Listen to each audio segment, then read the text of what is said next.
नमस्कार, मैं शिवानी दुबे। आप देख रहे हैं mirror of truth. Palghar Lok Sabha चुनाव की गर्मा गर्मी के बीच और साथ ही दाव पेचों के बीच इस समय हमारे साथ हार्दिक राउत जी मौजूद हैं, जिनसे हम बात करेंगे और जानेंगे कि आखिर बहुजन विकास आघाड़ी का पल्ला पालघर लोकसभा चुनाव को लेकर कितना भारी है और कल यहाँ पर उत्तर प्रदेश के मुख्यमंत्री योगी आदित्यनाथ आने वाले हैं, तो वो बहुजन विकास आघाड़ी पर क्या असर डालेगा। सर, सबसे पहले नमस्कार। बताइए कि कल योगी आदित्यनाथ जी यहाँ पर आने वाले हैं, तो उनका आना बहुजन विकास आघाड़ी पर क्या असर डाल सकता है। सगळ्यात महत्त्वाचं आमचे लोकनेते माननीय श्री हितेंद्रजी ठाकूर, प्रथम महापौर राजीवजी पाटील, युवा आमदार क्षितिज ठाकूर व बहुजन विकास आघाडीची संपूर्ण टीम यांनी सर्व जिल्ह्यातून, पालघर जिल्ह्यातून असं आम्हाला दिलेलं असं उमेदवार राजेश पाटील साहेब, जे विद्यमान बोईसरचे आमदार आहेत, त्यांची उमेदवारी जाहीर झाल्याबरोबर विद्यमान खासदार राजेंद्र गावित साहेब यांचं तिकीट सुद्धा त्यांच्या स्वकीयांनी कापलेलं आहे। त्याच्यानंतर ज्या घडामोडी घडल्या, एवढ्या घडामोडी गेल्या 10-12 वर्षामध्ये किंबहुना 15 वर्षामध्ये आम्ही बघितल्या नव्हत्या की विविध राज्यांचे मुख्यमंत्री, त्यात उत्तराखंडचे मुख्यमंत्री येऊन गेले, केंद्रीय मंत्री अमित शहा साहेब येऊन गेले, उपमुख्यमंत्री महाराष्ट्राचे येऊन गेले। आता पॉलिटिकल पर्यटनाचा काळ आहे।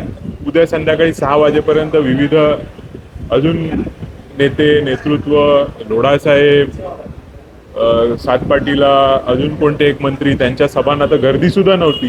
म्हणजे आता शेवटी विविध ठिकाणून गर्दी जमा करण्यासाठी त्यांना बाहेरचं पॉलिटिकल पर्यटन त्यांनी चालू केलेलं आहे।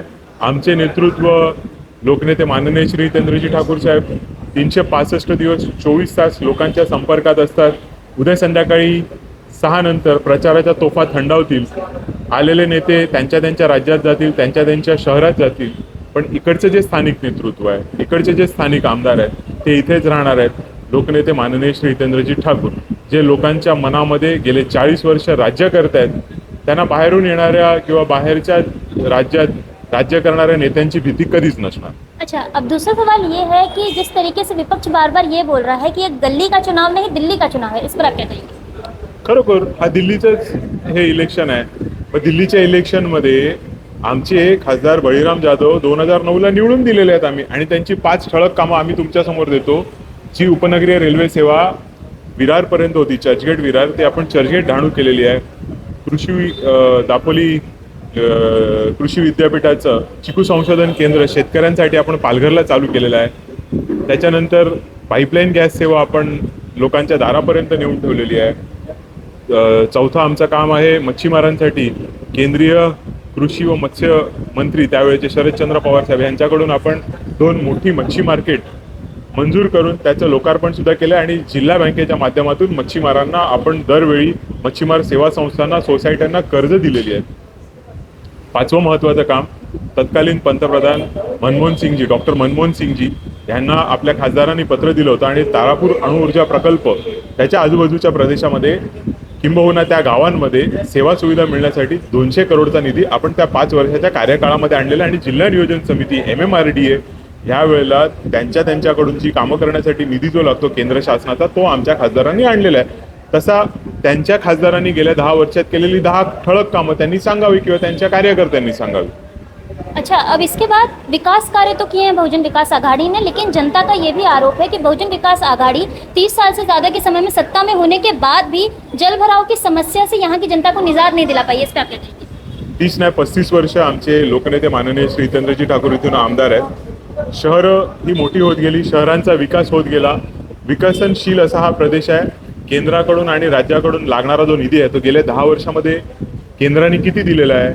वसई विरार शहर महानगरपालिकेचं बजेट 2009 ते 2014 हे 3200 ते 3500 करोड होतं, ते आता 700-800 करोडवर आलं आहे। आपण जिथे आता नालासोपारा पश्चिमेला उभे आहेत त्याच्या उत्तरेला जो होल्डिंग पॉइंट आहे, त्या होल्डिंग पॉइंटच्या निर्मितीसाठी आपल्याला लागणारा जो निधी आहे तो केंद्र शासनाकडून मिळावा, यासाठी आपण किती प्रयत्न केले, या विरोधकांनी त्याचं उत्तर द्यावं।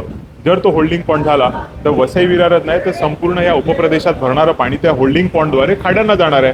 आणि विकासाच्या गोष्टी आम्ही आज नाही, पहिल्या वर्षापासून करतो। 90 सालापासून आप्पा जेव्हा आमदार झाले तेव्हापासून विकास आम्ही केलेला आहे। त्यामुळे लोकांनी आम्हाला ते प्रश्न विचारणं काय अयोग्य नाही। लोकांच्या प्रश्नांना उत्तर बहुजन विकास आघाडी देणार आहे, त्यांचं विकासाचं काम बहुजन विकास आघाडीच करणार आहे। बाकी फक्त गप्पा मारणार आहे, काम हे आप्पा करणार आहे। अब अंत में सवाल यही है कि आखिर जनता जो है वो बहुजन विकास आघाड़ी को लोकसभा यानी कि पालघर सीट पर क्यों चुनकर लाई?